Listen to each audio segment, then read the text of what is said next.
Welcome to the Backfield Buzz podcast, the part of the High Podcast Network. Logan Glover, Cody Wiles, Andrew Foster here, keeping you up to date, all things NFL.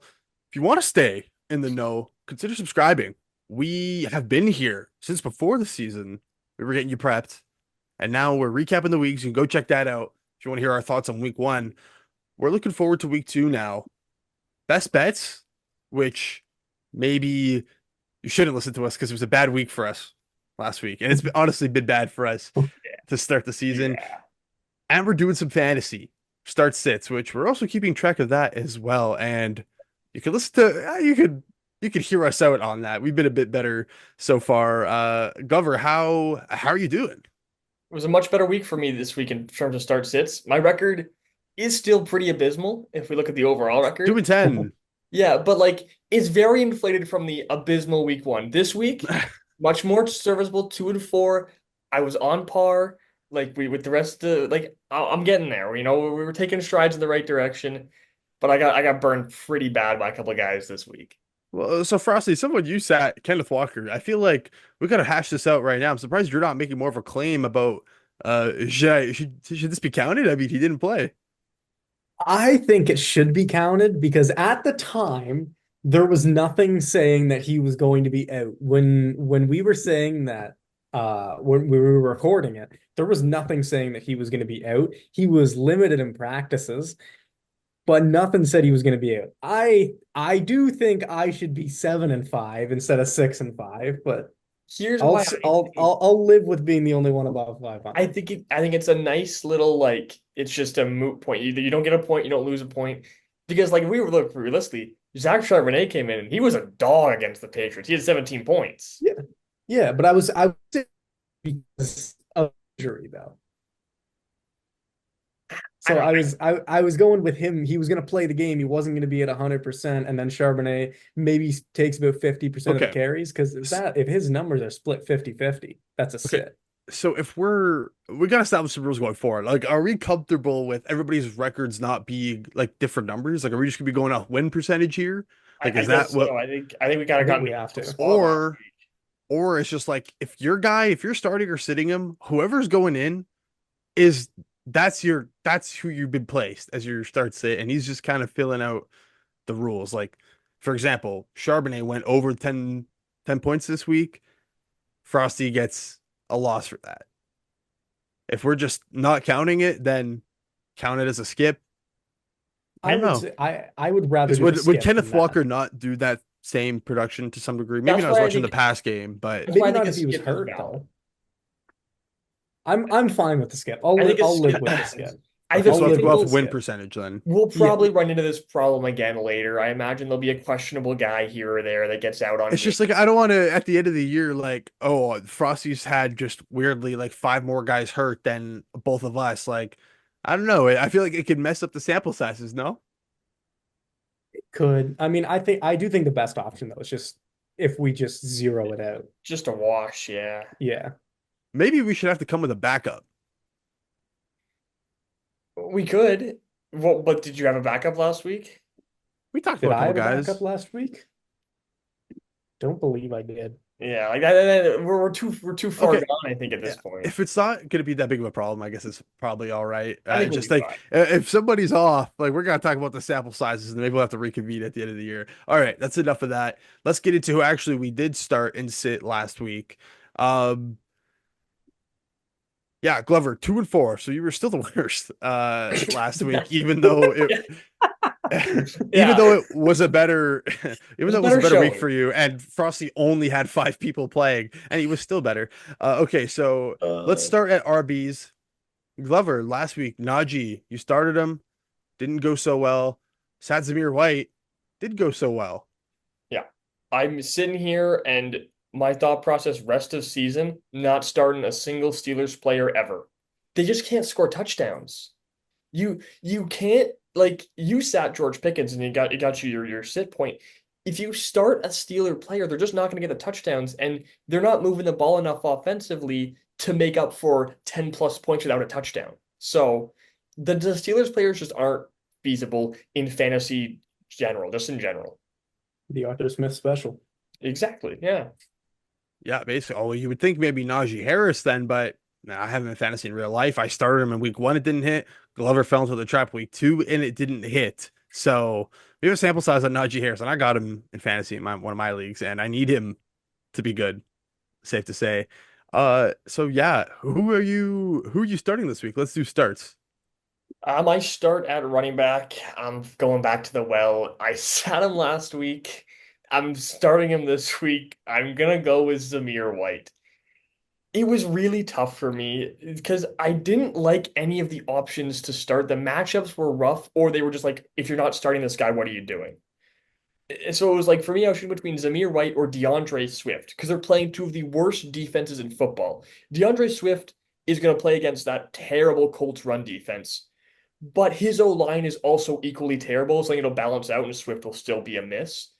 I'm going Zamir White. They're going to play the Panthers. My thought process here is the Raiders look pretty good. And against the Ravens, they'll get up early, resort to the run game, and not just the need to score run game or the pass game run game, which would include Alexander Madison, just the ground and pound, grind the clock out run game, which is Amir White's style. He outsnapped Madison last week. The red zone touches are very, very worrying, but against this Panthers defense, I could see Zamir White breaking off our run, similarly to what he was doing back in the 2023 season, where he was able to break off big chunk plays. I think if that's going to happen, it would be this week. If he can't perform against this defense, it'll be a give up time. But yeah, I'm going Zamir White. Yeah, I think I think if Samir White doesn't hit 10 points on the Carolina Panthers, I think it's just time to quit on him. Yep. Like Yep. I think he's just done at that point. All signs did look good for him in week two. Like snap percentage Mhm. was way up. Got more work in the receiving game as well. So it's not like 6 point, 8 points was anything to be hammering home about, but um, Better. okay, we'll see. Oh, you need him in fantasy. I know I need him in fantasy Yeah. as well. Frosty started Devin Singletary, big time hit for you. I believe that was the biggest cash, or not quite. Second. Maybe someone Point else one had a bit of a difference. bigger cash. Uh, the fantasy guru myself over here, but no, I beat you by point 10, and it really doesn't matter. They both were easy starts. Singletary, your Walker got crossed off controversially. There's controversy here on the backfield buzz. So, nah, Singletary.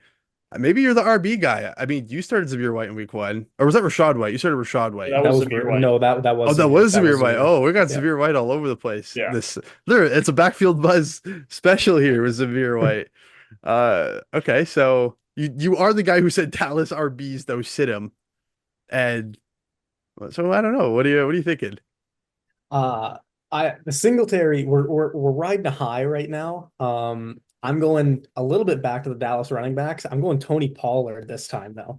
Last year's Dallas running back, Tajay Spears missed practice today. It's going to be all Tony Pollard in their game against Green Bay. And Green Bay has not been good against the run this year. They're giving up over 5 yards a carry against the run already. I think Tony Pollard could have a really big boom week this week. Yeah, I think Pollard should be in line for a good game. He's been pretty solid this year. He hasn't been. I thought he was gonna be a little bit worse, and I thought Taji would take more of the work, but he's been out snapping him, getting good carries, working the receiving game too. It's probably gonna be a pretty comfortable start, I think. Yeah, he's been solid to start the year. My start, Glover, I'll make the DeAndre Swift case quick. To the Colts. Yeah, Indy has allowed more rushing yards this season, 474. Most of the league, and it's not particularly close. Nearly 100 more than the second worst, which is the Carolina Panthers without Derek Brown. Uh, DeForest Buckner hits IR. He has only ran for 48 yards on 24 attempts, but the pass pro was terrible against Houston. It's been so bad. Maybe they just try to like, hey, this Indy team can't stop the run. Let's get our big boys moving downhill, run blocking, maybe get them going, doing something because the pass pro has been terrible for Caleb Williams. I believe every play was a pressure except two, every passing play, one or two. So uh, the pass game targets went up. He had five last week, caught four of them for 24, not for 24 yards, which is nice. So Yeah, yeah, that Mixon and was Jacobs both went off against Indy. exactly. Yeah, that was the benefit to last week was the receiving game. It was efficient. It was solid. The dump offs were there because Caleb's getting hounded so quickly. That could be a source of stability for Swift all season. Yeah, Swift was also he was a guy I was going back and forth between, so I like that pick too. Yep. All right, let's move over to the sits. Glover, who are you sitting on the bench last week? What did you do? Zamir White. Last week I sat Zamir White, the guy I'm starting this week. So, you know, it's a little ass backwards, but Hey, but it hit for you. it did hit. It did hit. This week, I'm sitting a guy who could fall into the yellow category. I'm sitting Aaron Jones. I think Ty Chandler is looking really good. If Aaron Jones is banged up, Ty Chandler was much more efficient last week. Aaron Jones only played 61% of the snaps last week. Ty Chandler wasn't playing a ton either, but he had 10 carries for 82 yards as opposed to 9 carries for 32 yards. He's been the better back. He's been more efficient. The receiving game was a little scary for Aaron Jones, but the other thing to consider, Houston, it was the Chicago line, but they did a really good job of stopping the run against DeAndre Swift. They did a really good job of stopping Jonathan Taylor in week one against the run. So it's not exactly an easy defense to go up against. And I think that Aaron Jones banged up, looking inefficient last week against San Fran, could be in line for a bad week this week. Yeah, I wanted to sit Aaron Jones this week as well, but I saw he was questionable. So the noble thing I did was not even include him on the list because I saw that he was potentially hurt. That's how I've been playing. Okay, this guy Um, he's just but too good for this. no, Houston, they D'Amico Ryans when he came in last year, we want to stop the run. They were great against the run last year. They established it, and now they're really good against the run this year again. Top seven, top six in rushing yards allowed this season. Fantasy wise, they're even better at stopping RBs. So yeah, any RB against Houston, I'm also worried just for future notice. But I did want to put Jones in, but took him off. Well, that is gonna come out to bite you because he's gonna play this week and he's not gonna be good. I that hey, that's a that would be I mean, I'd great. be okay with that. All right, Frosty. Who do you got? So I kind of followed the same thought process, really similar. The backup running back is significantly more efficient. This guy's been limited at practice so far today. I'm sitting Rashad White. Yeah, I to be completely honest, I was sitting Rashad White regardless of if he was healthy or not, because I think this is the start of the Bucky Irving takeover. I think it starts this week against Denver because I expect the Bucks to be up big, as most people do. And when they try and run the ball to run the clock down, they're going to need the guy that's going to be more efficient to be the one carrying the ball. And I think this is going to be the week where we really start to see Bucky Irving take over the backfield and at least make it more of a 1A, 1B split, like a 50-50 than it has been so far, if not taking the majority of the snaps back there. yeah, I think Bucky Irving's looking really good as well, similarly to Ty Chandler. The only actually it's pretty much identical in the way that the only saving grace for Rashad White has going to be the receiving game. If he's playing, he's going to get all the receiving work. But yeah, Bucky Irving looks much more efficient, looks much more dynamic in the on the ground at least. If you're a running back and your last name is White, Frosty doesn't want you on his fantasy team. No, Sitting Zamir White in week one and now sitting Rashad White in week three. Uh, I You started started Zamir White Zamir week White. one, oh, you but then started him. then Oh, he so was you then he do what? Oh, okay, never no, then mind. he was Also terrible, so I don't deflecting. want him on my team anyways. Yeah, Well, it wasn't right. oh, okay, good news. Yeah, it wasn't right. That's where I was. Well, if your last name's White, then you got a good chance of just being mentioned by Frosty, I guess. On this list. This is three straight weeks we've mentioned the whites in Zamir White, Rashad White. Don't Yeah. look at me like that. Zamir White last week and Zamir White week one, and now they're both Zamir White's here again and Rashad White's here. I've stayed away from the Whites. I haven't mentioned a White. Uh, and our start sits yet. I've been known to come with some hot takes though. I feel like I'm the one that brings a little bit of the. I've sat ETN in back-to-back weeks. It didn't work out for me, but I stand by it. I think I stand by it, which I think is fair. My reasoning and how I came to the conclusion wasn't like out of the way. Started Parkinson last week, did not uh work out so well. In fact, he might be somebody I'm sitting this week. No, so this might be a hot take. I'm interested to hear what you guys think. James Conner sitting him versus the Detroit Lions. Detroit has allowed the fourth fewest rushing yards. They are just that front seven is gross. After facing Rashad White and Kyron Williams, both top 12 fantasy guys last year, Detroit has allowed the second fewest points to the RB position and fifth fewest yards this season, and those were the backs they were facing. Um, so yeah, Arizona had a good passing game last week, so maybe they feel like they could air it out a bit more, and maybe that's something in the game plan because they know this Detroit team is solid up front. It's Dan Campbell's team, and Anzalone's everywhere. And Connor, I don't love the volume. Only 64% of the snap percentage average throughout these first 2 weeks. Not huge. Like Benson's getting a chunk of work. And maybe if it doesn't get going with Con or whatnot, they do something. But I don't know. Interested to hear what you guys think. Something I cooked up. I don't mind it. It's tough because James Conner's been really good to He start the has year. been good, which He's is been really, really that's why good. it's like I thought it was like a big hot take. But I think like I don't think Trey Benson's really eating into his carries as much as I thought he would at the start of the year. Like in week one, he only played 13% of the snaps. In week two, it was 33%, but he only had 10 yards on 11 carries. So I'm not too worried about Trey Benson. For me, what would worry me with James Conner this week is more so the game script. I expect this to be a pretty close game. I like the Cardinals and the Lions are really good. I think it'll be a game where you're forced to pass the ball a lot more to stay in it, to keep up with the Lions offense. You can't exactly ground and pound your way to a win. And especially they're not going to be blowing them out of the water like they did the Rams last week. So yeah, I think James Conner could be in for a lower week. Yeah, I don't know if there's a team that wins in the trenches more than the Detroit Lions do. Like it's any running back, I think, against the Lions is going to be a risky bet. And I don't love the Cardinals O line, so I don't think James Conner's a bad take for a sit there. There is always a threat of maybe Kyler Murray stealing a touchdown, or whether it's Mm. with his legs or in the air. Yeah. All right, wide receivers. Frosty, who are you starting?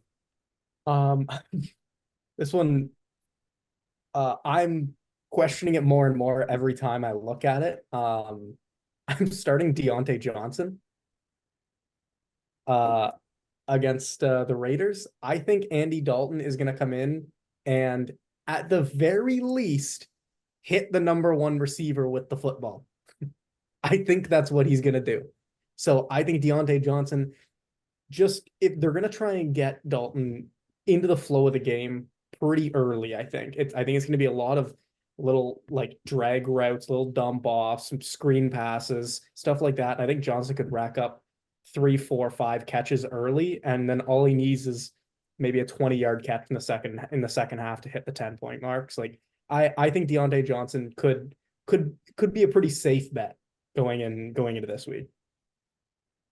That was one of the guys I honestly up until before you said that I hadn't really decided who my start was, but Deontay Johnson was a guy I was considering for that exact reason. I think Andy Dalton will be a little better. He'll just be a little safer. I was also considering Adam Thielen because of same reasoning. He actually had his best game of the year last year when Andy Dalton was starting. Um, so I thought about it. I think Deontay Johnson's not a bad pick. I'm going. But now since I got to make the ground ups and I'm so far behind, I can't possibly pick the same guy. It's just a losing battle for me. So I'm going off to my third option. I'm going Jawan Jennings. Debo out, and Jawan Jennings has been getting a lot of looks from Brock Purdy. It's betting on Niners receivers makes that very annoying to watch Jawan Jennings get all these looks. But he's playing 50% of the snaps, which isn't crazy. But in the games Debo Samuel's missed in previous years, Jennings has seen a significant tick up in snap percentage. Last year, played 74% and 85% the 2 weeks Debo missed. And back in 2022, it was the same sort of numbers when Debo missed a 3-game stretch near the end of the year. Jennings went from 35 and 26% snap shares to 84, 88, and 88. So he's going to be seeing so much more work. He's going to fill in for the Debo Samuel role. And with George Kittle a little banged up, with Christian McCaffrey out of the lineup, I think he's in line to be able to get enough targets and enough work to hit the 10-point mark and be a startable player in fantasy. Yeah, I could see that. I mean, right now this season, small sample size, only 7 receptions, but he's 14 and a half yards per reception. Yeah. At that rate, I'm not surprised why Brock Purdy's looking his way because it seems like when they're going for that medium to deep ball, Brandon Ayuk's not up to speed yet, maybe. Maybe this is the time where Juwan Jennings is a reliable fantasy starter with Debo out. I could see that. All right. Yeah, I didn't mind the Deontay Johnson one either. Like I've said like I think Andy Dalton's gonna come in and be better. I really do, unfortunately, because honestly, I've been seeing I said were we talking I don't know if we mentioned any of the numbers about the Panthers O line. I wasn't familiar with their game because Good. they were, yeah, after ranking 27th last year, they had the fifth best pass blocking grade this season so far. Uh, there's quite a bit with them where it's like, I mean, he was only pressured on 4 dropbacks last week out of 29. That was the lowest rate of any starting QB. Yeah, apparently those big contracts, the guards worked out. So I don't know. I kind of was making the Bryce Young case that like there's still some stuff. Um, it's not just everything that's around him. There is stuff wrong with Bryce, and that's kind of what I was making the point to last podcast. So don't mind it. I would have went Thielen though. Is that just me? Is that your I didn't even start? know what you said, Glover, about like I would go Thielen over Johnson. Like I didn't even know Oh, Thielen's best game was with Dalton. yeah, it was last year, but it was also during Thielen's like crazy stretch at the start of the year where he was just like unguardable for some unknown reason. But yeah, he had a really good game. It was 33 fantasy points. The game he played with Andy Dalton last year.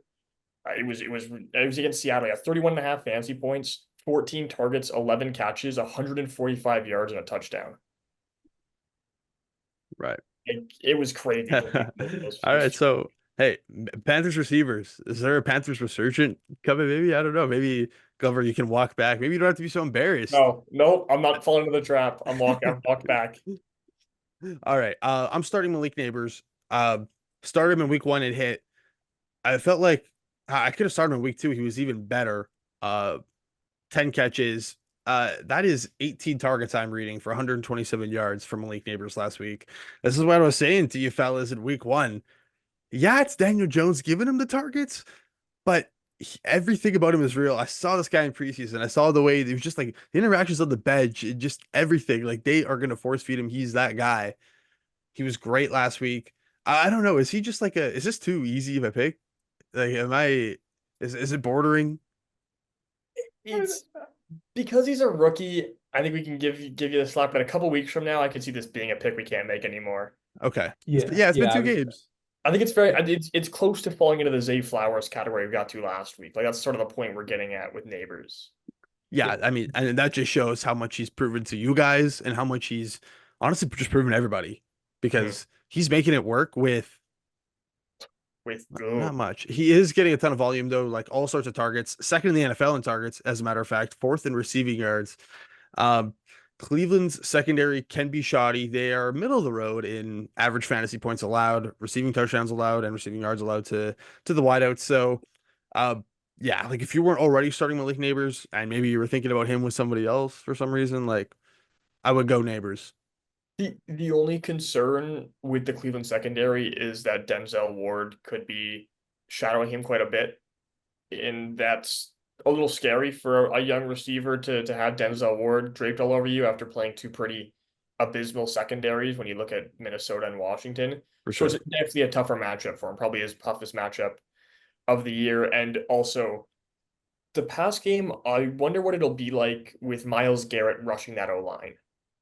Like he's gonna line up the opposite. Andrew Thomas, Myles Garrett will be on the other side, not rushing towards Andrew Thomas ever, and he's gonna get in the backfield a lot, I think. Hey, he's the type of guy you could like run some quick Yeah, like slants with him, run some quick outs, run a wide receiver screen. I mean, heck, I honestly haven't been watching the Giants too closely, but I wonder if they get him on end arounds and stuff like that because that'd be interesting if they could maybe put that in. Like, he's a burner, right? So, all right, let's who are we sitting? Glover, who are you sitting? My sit this week is going to be Jaden Reed. I had a lot of different guys that I liked as potential sit candidates this week. There's a lot of different guys that I think are in rough matchups, rough situations. Part of it's due to all the quarterback injuries, but I just don't like Jaden Reed with Malik Willis until Malik Willis is back. Um, I don't trust it. Also, another guy who's questionable, so who knows if this actually sticks by week one. Um, but I'm not thinking this one with anything to do with his injury. I'm looking at the fact that he was outsnapped by Romeo Dobbs and Christian Watson last week. He only saw 2 targets, caught them both, but only 9 yards. And after the insane week he had against the Eagles in week one, a little inflated. He was amazing, but 4 catches, 138 yards. He was very efficient. I don't see him getting a ton of targets with Malik Willis. I really just don't see it. They're going to rely on the run game. And this Tennessee secondary, it's pretty solid. It is pretty solid. There's some solid pieces there with L'Jarius Sneed and Chidobe Awuzie, and they've done a pretty solid job of containing some decent receiving threats like DJ Moore and Garrett Wilson didn't have crazy games against them. So I just don't like Jaden Reed this week. Yeah, I think the entire Packers receiving core is just a guessing game. It on the best day. Now with Malik Willis too, I like it. I'm not touching any Packers receiver. Yeah. Guys, I just traded for him in Dynasty. It's not what I want to hear. Come on. I do think he's better as a Dynasty pickup, to be fair. Yes. Yes, yeah. Long term, he'll be great. And with Jordan Love, they've got a great connection, the two of them. But yeah, with Malik Willis, he only threw like 12 passes last week. I just don't trust it. Yeah, I tend to agree. All right, Frosty, who's on the bench for you? I'm sitting Jalen Waddle this week. Wow. Oh, I can't. I got Waddle. I'm heavily invested in Waddle. I got him in 2 leagues. You got to make the case for me. You got to really Okay, make this the so case for me. first of all, it's Skylar Thompson. I think they're going to rely a ton on Tyreek Hill and Devon Achane. I think Achane is going to run the ball possibly like 25, 30 times this game. And I think there's going to be a ton of end arounds with Tyreek Hill. They're gonna get Tyreek the ball quickly and try and get him into space. And I think Jalen Waddle could be the lost guy a little bit. And the Seahawks defense so far, the pass defense, the third least amount of yards given up, the least amount of yards per reception given up, and only given up one passing touchdown so far this year. So this Seahawks secondary has been absolutely locked down so far to start the year. I like it, even though I've got him in a league and I traded a decent haul. It was a pretty solid haul to get him. But he was my second pick. He was someone I really considered for a sit for all the reasons you mentioned. It's just Jalen Waddle overall in his career has not fared so well when Tua's been hurt. Neither has Tyreek Hill, but Jalen Waddle takes a serious dip outside of startability. Tyreek's still startable, but Waddle gets to the under 10-point mark, and it's rough. And yeah, the Seattle defense, there's some good cornerbacks in that room, and it's a really good system, as we mentioned before. So it's not a great matchup for Waddle at all, especially with the poor quarterback play. Yeah, what makes me the most concerned about that is just how much volume and how well Achan was playing.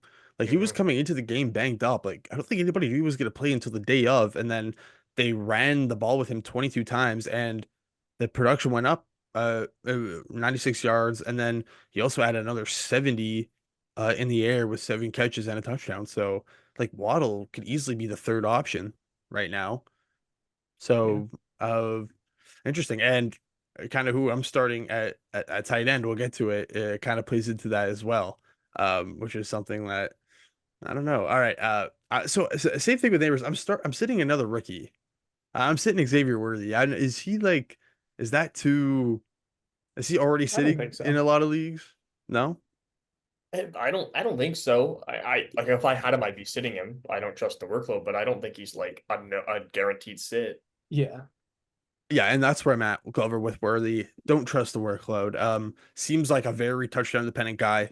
And he damn near might find the end zone, but feels like he's not going to be involved too much outside of end arounds. They'll probably take a shot with him at some point, uh, and it's going to connect. But yeah, after the amazing week one with over 20 points, 4 points last week, 4 targets, 2 catches, 17 yards.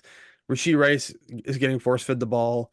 I mean, and this is also with Travis Kelce being pretty uninvolved right now. Like I'd like to think Mahomes would go to the guy he's been playing with for numerous years over Worthy as well if one of them was to get going. So yeah, he again could get burnt with a touchdown. That's why you're starting him because you think it's the week that he's gonna boom. But as Yeah. we've seen in week one, that can happen, especially with his speed in the Chiefs offense.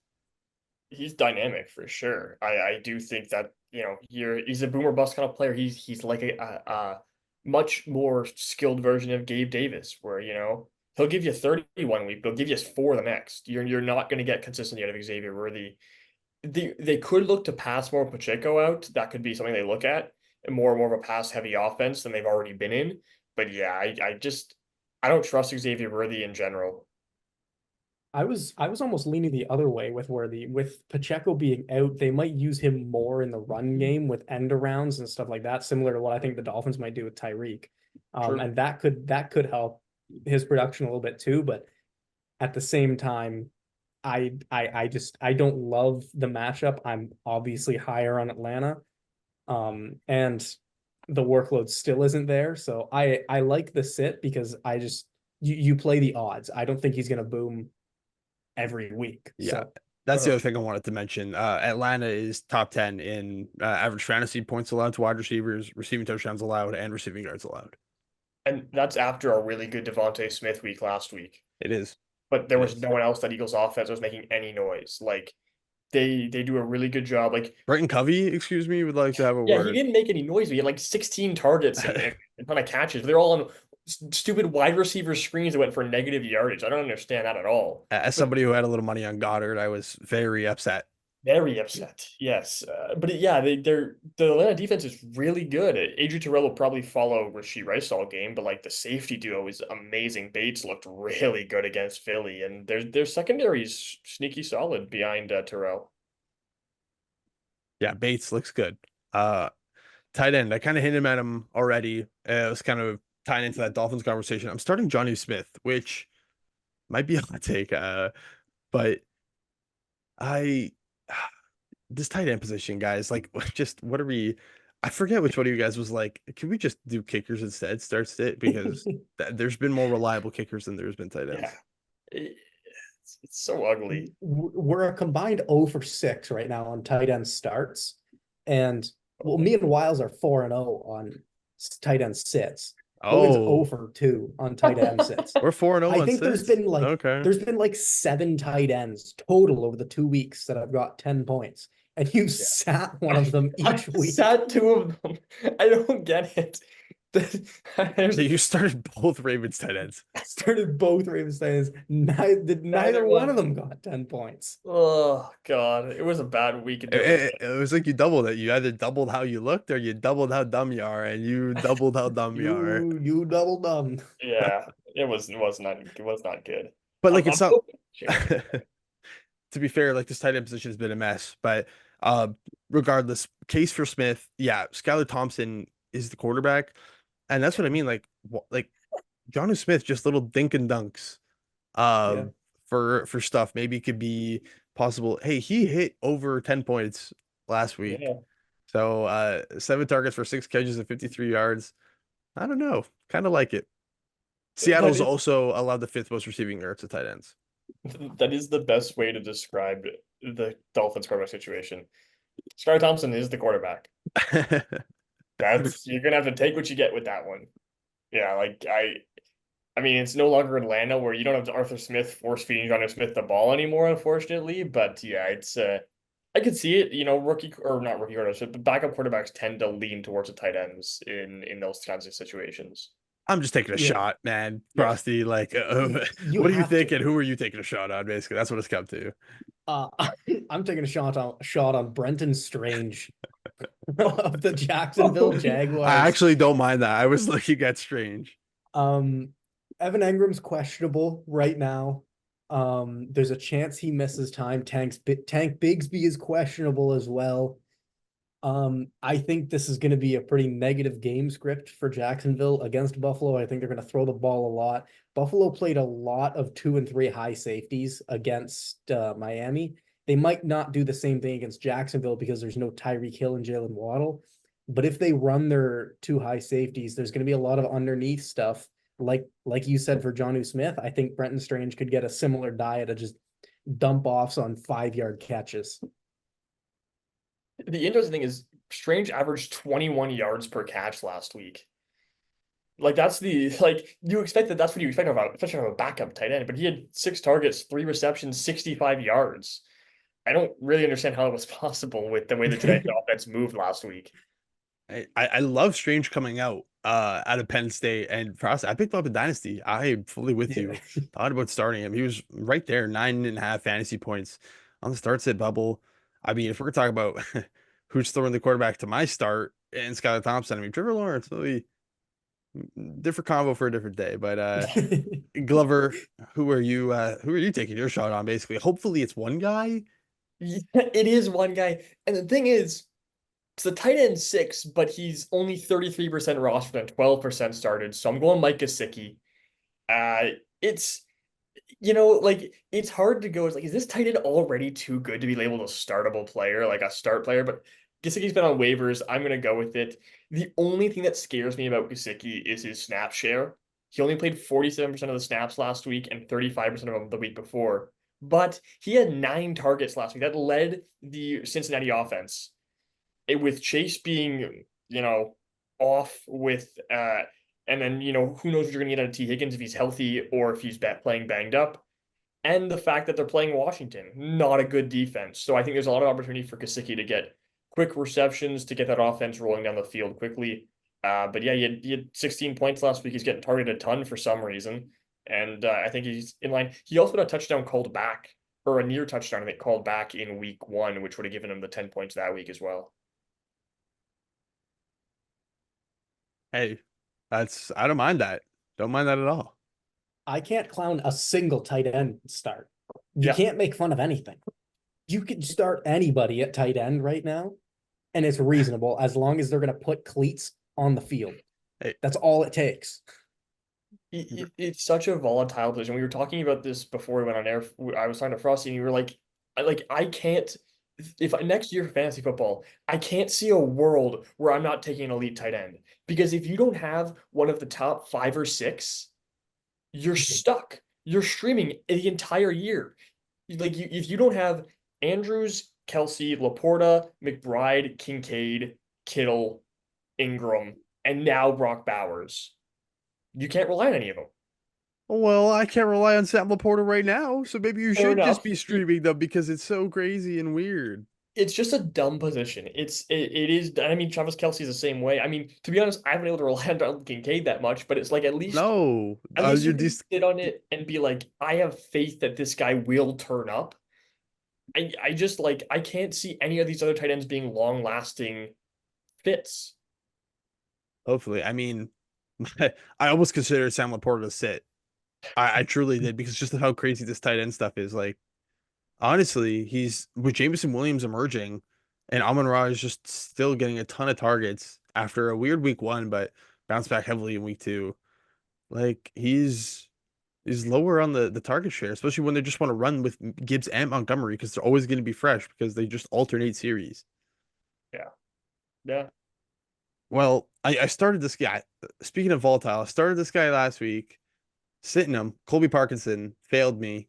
I thought it was gonna happen with Colby. You guys were like, "What are you doing?" You were right. Um, he was in the field for 81% of the snaps, but with Puka already out, Cooper getting hurt, and it was just I was tricked, duped, bamboozled. He only got 2 targets last week, made 1 catch for 12 yards, and that was it. I I think the game just worked against him, but I didn't hate it last week because when Puka went down, they looked at Parkinson a lot. They really they had 5 targets week 1, and that was with Puka playing until the second half. So I really thought he was going to be the next, the second option behind Cooper Kupp with the way that offense was rolling. Yeah, I wanted him on the waiver wire, but I was gonna wait a game to see, if he was actually gonna get involved. And then I but at this point, I have no idea who the Rams are gonna throw the ball to. I'm hoping it's Demarcus Robinson because I've been sitting on him for a while. But yeah. It would have been nice if he did that last week when I started him. I Yeah. think Tutu Atwell. I've been thinking about picking up Tutu Atwell, and I'm unsure what to do. I had him You can last season, so I know a little bit about the production. go to Jordan Whittington. He's been Yeah. there. The Puka Nacua 2.0 was sent in every single TikTok video on fantasy football all off season.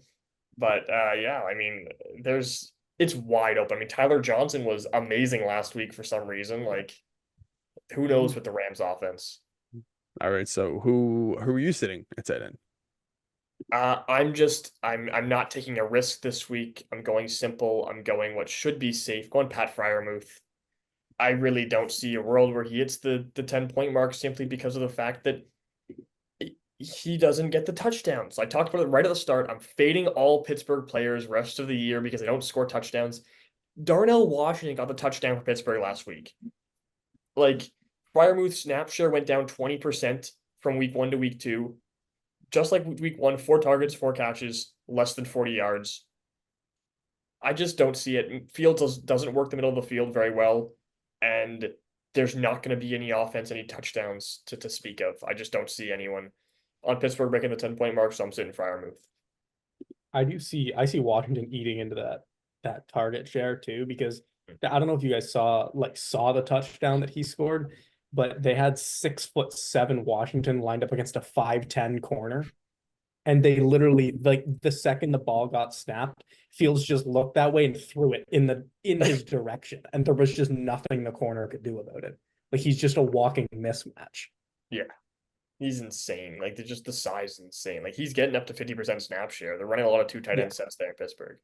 Yeah, this could be the start of the downfall of Pat Fryermuth.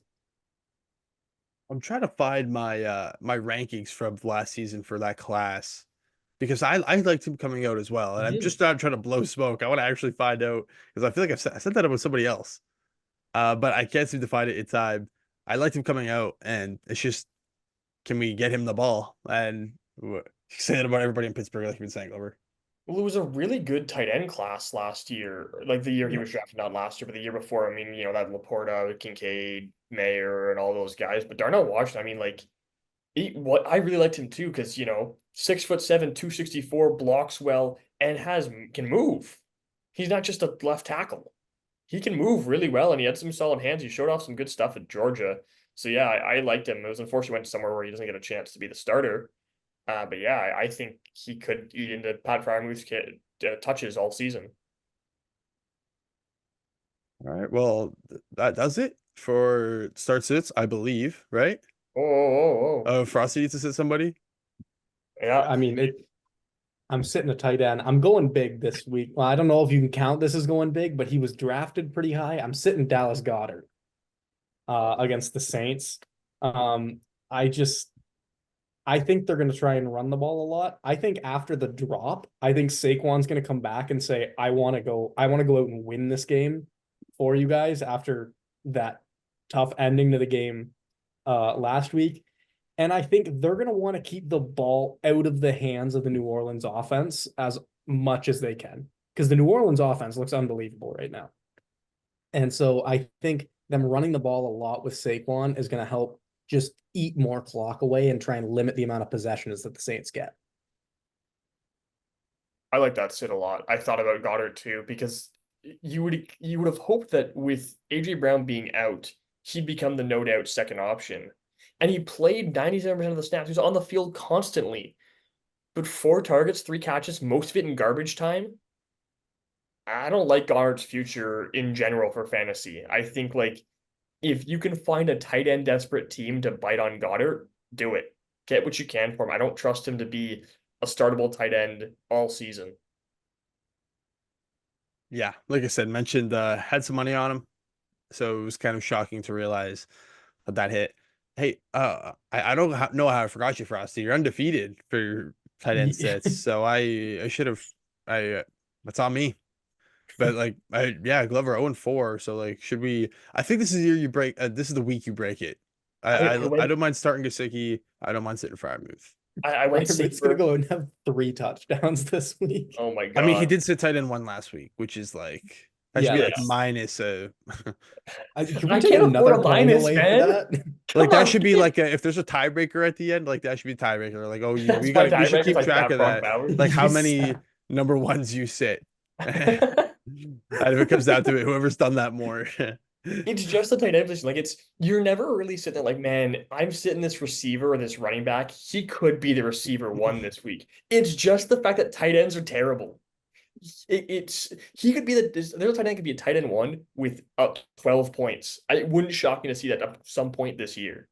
I mean, to be fair, like Waddle and Worthy are guys who were sitting this week who like could be receiver ones. Wasn't Jaden Reed Worthy, was he? He must have been close receiver one in week one. Reed I was think the he receiver one week was. one Yeah. actually. Okay, So maybe not, maybe not. I don't But know. Maybe at the uh, same time, it's less of just this tight end is a tight end and more these yeah. guys are in poor situations with bad quarterbacks and different like all that sort of stuff. All right, now it's time for the betting segment, which could be better. We need to be better. I hope you guys brought some heat. Um, Embarrassing from all of us. It just absolutely embarrassing. We're losing people money. We're losing money. Just Oh, yeah, we're losing other people's not only am money. I losing people money, I'm losing myself money too. Oh, I bet on these. oh. Like, But you to bet on it. To be fair, the parlay I put it in was gonna miss anyways. But you could to bet on it and it missed. For anybody who wants to be recapped, me and Frosty both had Rams plus 1.5 and came out on this podcast saying, I can't I, can't- believe this is the I line. can't believe they're underdogs, man. Cannot believe they're underdogs. Got killed by 40. So, okay. By 30. And then Glover I wasn't just much better. equally overshadowed by what we did, I, but equally as bad. I took Yeah. I Yeah. took it was Niners to cover the spread. I think at the time we were recording, it was 6.5. I'm like, oh, the Niners to beat the Vikings by a touchdown, that's easy money. By the time Sunday rolled around, the spread I think it dropped to 4.5. And I was like, Yeah. oh my God, it's even easier now. And it still missed. Yeah. So by the time of the recording, it was 6.5. You bet 6.5. Yeah. And then yeah, and then it moved down. And then it was 5.5 by the time I was making the graphic afterwards. And then yeah, minus 4.5. But okay, we're back in we're back in better than ever for week three, baby. Um, Oh. so yeah, 0-2 for me and Frosty to start. 1-1 for Glover. So Glover's got the win. Let's start there. Uh Glovesy, best bet of the week. Going back to the spreads, I'm going Bills minus 4.5 against the Jags. Jags look bad. Bills look good. That means Bills win by more than 5 points. That's what I'm hoping. That's been my logic. It should make sense. But the Bills defense was the biggest concern after week one. The Cardinals looked really good against them. They came out in week two and made Tua Tagovailoa look like Daniel Jones and made him turn the ball over 3 times. The Jags, Trevor Lawrence, as mentioned on the last episode, has lost 7 straight games now. The Jags don't look so good. Their offense looks pretty abysmal. I would expect the Bills to just kind of come out and destroy them. But I said the same thing about the Niners last week, so maybe I'll be wrong again. Who knows? Maybe bet on the Jags, fade me. You're the one that has to win. No, you're the I golden know, but I boy, got beat so bad last You're the week. golden standard right now. which That's is a bar. 500. That's that. Well, come on, the bar is 500, and that's you. Oh, oh, it's a tough bar. All right, Frosty, best bet. Looking to get a win. Okay, so I'm gonna I'm gonna play by the rules because my best bet was Bills spread as well. But I'm gonna change it. Uh and I'm gonna go the 49ers Uh-oh. minus 6.5 against the Rams. Uh-oh. You're going to both of the There's teams from last no week. there's no way the Rams lose by 30 to the Cardinals and don't lose by a touchdown to the 49ers off a loss. The 49ers are going to come out firing. Their defense is going to come out like crazy. I think they could eat this Rams. The Rams might not have an open receiver all game long. The scary thing, the Rams do run the ball well, and the Niners have bad run defense, but the Rams O line is also completely on injured reserve right now. So I'm taking Niners spread. I'm tired of taking underdogs to try and cover the spread against the favorites. And I'm taking what I think is the biggest favorite of the week right now, which is It, kind of it's scary, but it's up to -7 it's as we're minus talking. seven. Yeah, Goodness it, gracious. it, I'm it still isn't. taking it. It isn't the. It isn't the biggest, but it is the second biggest, I believe. What's Yeah. bigger than Any guesses on the biggest? Who's got the biggest Really? spread? It's Would it be is it Bucks Broncos? no, it's actually kind of surprising now that I'm thinking about it. Bengals 7.5 over the Commanders on Monday night. Bengals. Bengals. Bengals, baby. 7.5? The same Bengals that lost to the Patriots? They want the Bengals to beat the Commanders by Commanders, seven and a short. half. Yeah, the Yeah. Commanders aren't good. The Commanders suck, but like Yeah. the The Bengals aren't. Bengals aren't good either. The Bengals Clearly. haven't beaten anybody yet. I don't know. Even if you could tease it up to maybe like a 10.5 or something, or just see what your odds, what you like. Maybe Washington could cover that. I don't know. Something like that. Yeah, that's All weird. right. Uh, real quick before I get into mine, I'm surprised the Ravens Cowboys game wasn't brought up. Um, It's dead even. I'm not touching that. I'm not even yeah, looking in that direction. it is dead even. I So like I was scrolling through it's a the game. pick 'em. Yeah, it was like -1.5, and they both have the same odds. When I'm not, I don't know who's gonna win. I wouldn't be surprised if it's a blowout either way. I don't know. I don't want to touch it. Yeah. It could be 40 to nothing for either side, and it wouldn't surprise me. And it could also be a 1 point game, and it wouldn't surprise Yeah. me. Oh yeah. Yeah, bit of a pick 'em game. Usually the ones you should tend to stay away from.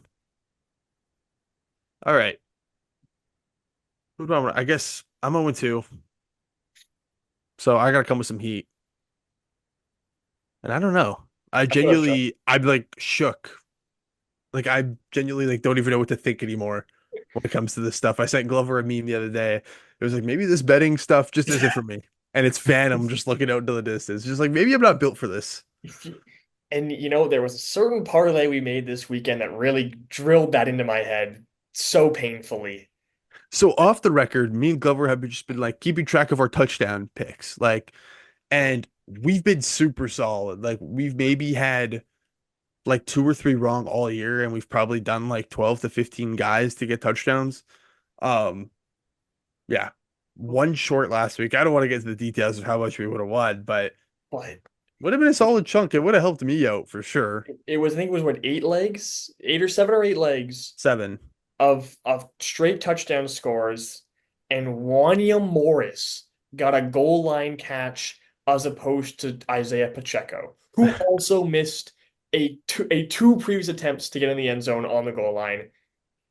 Yeah, that was And then he a gets hurt. painful beat, and he Like it got was hurt on just the last drive, but that was a painful beat. terrible.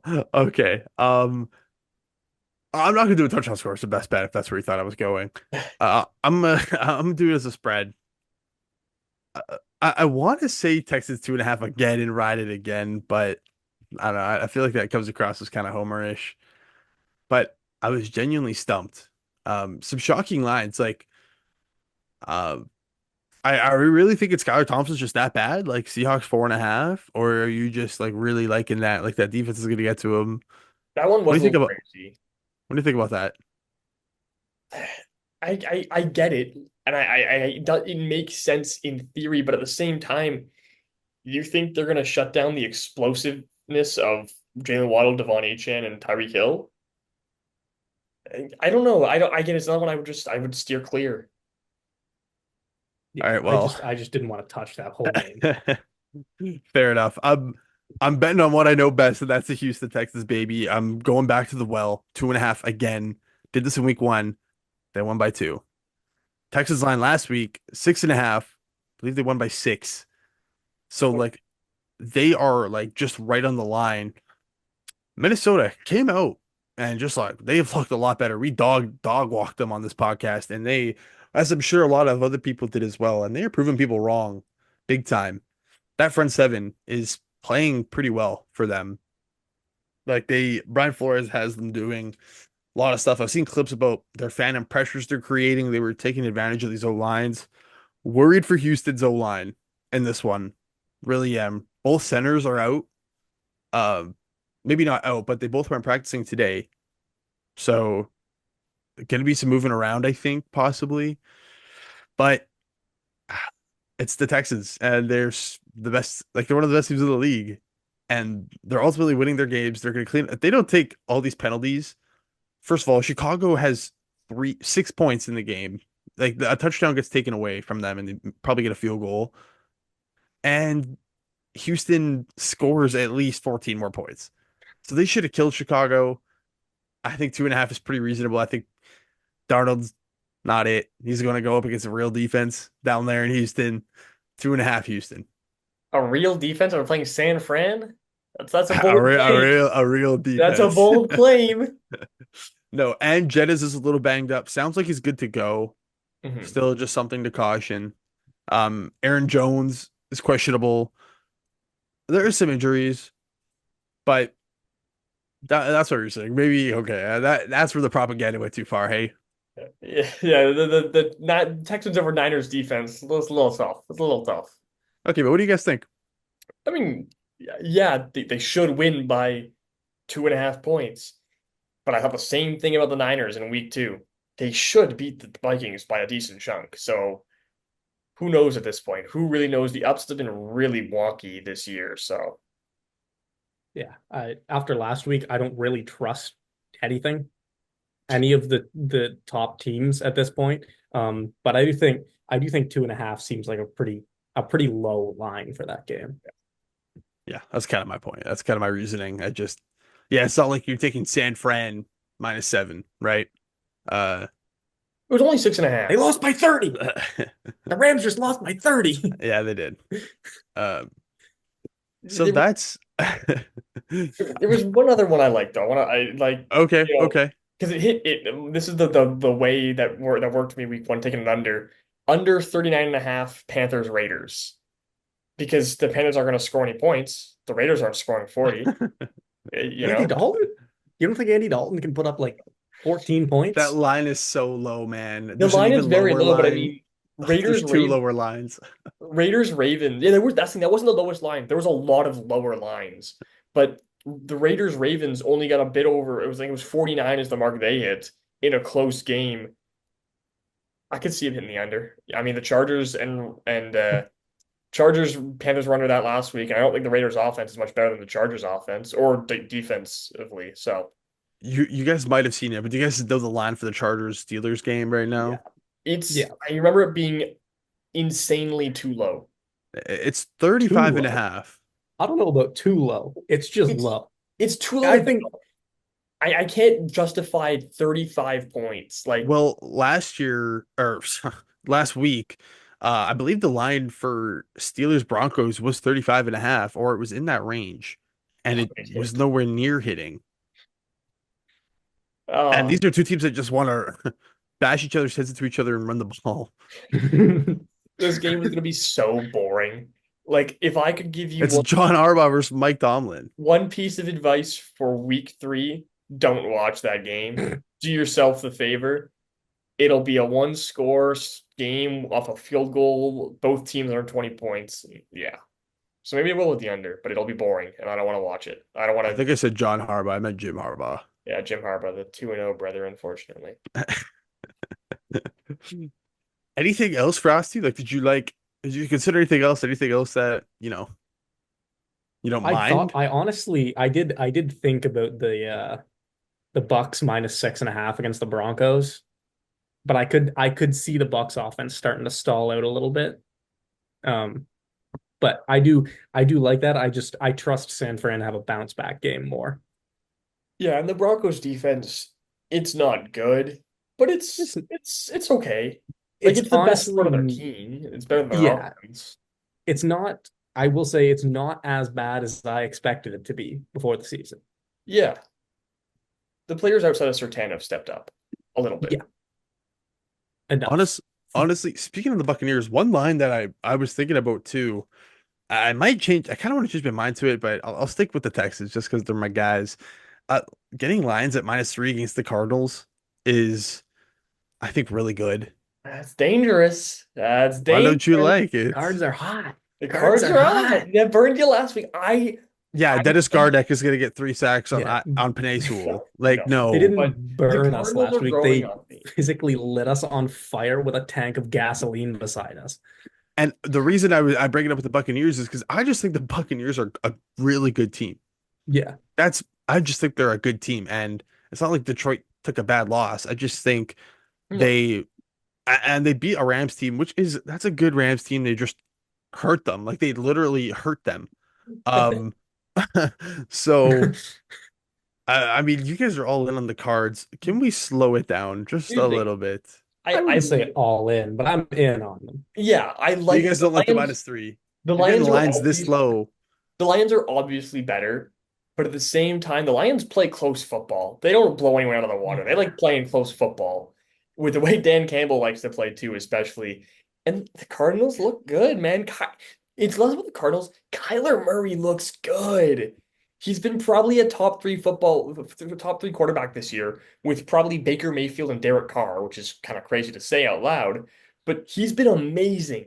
So I'm buying a bit of stock in these Cardinals right now.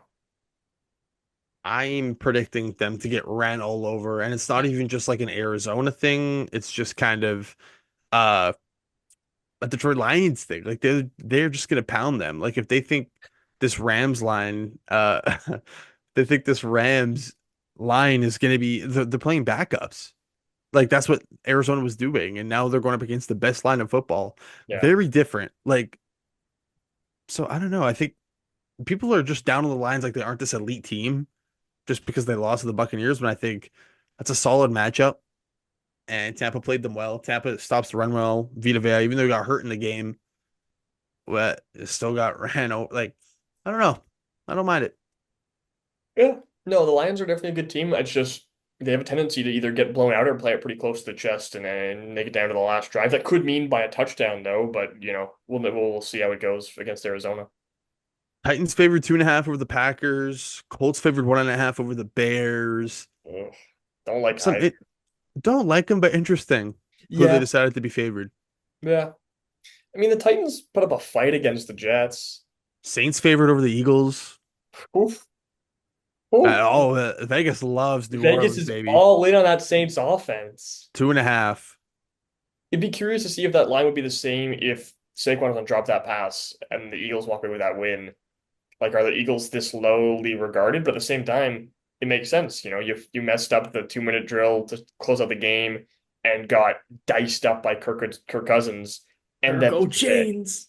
Kirk O'Chains looked That wasn't Kirk really Cousins. amazing. That was Kirk That was O'Chains. Kirk O'Chains, yes, sir.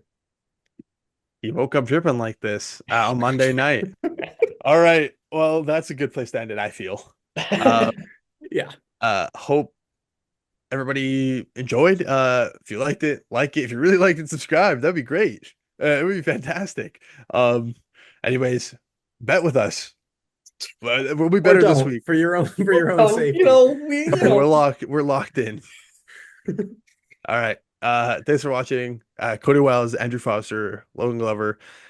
Thanks for watching the Backfield Buzz. Actually, check out the rest of the High Podcast Network. Multiple other shows now.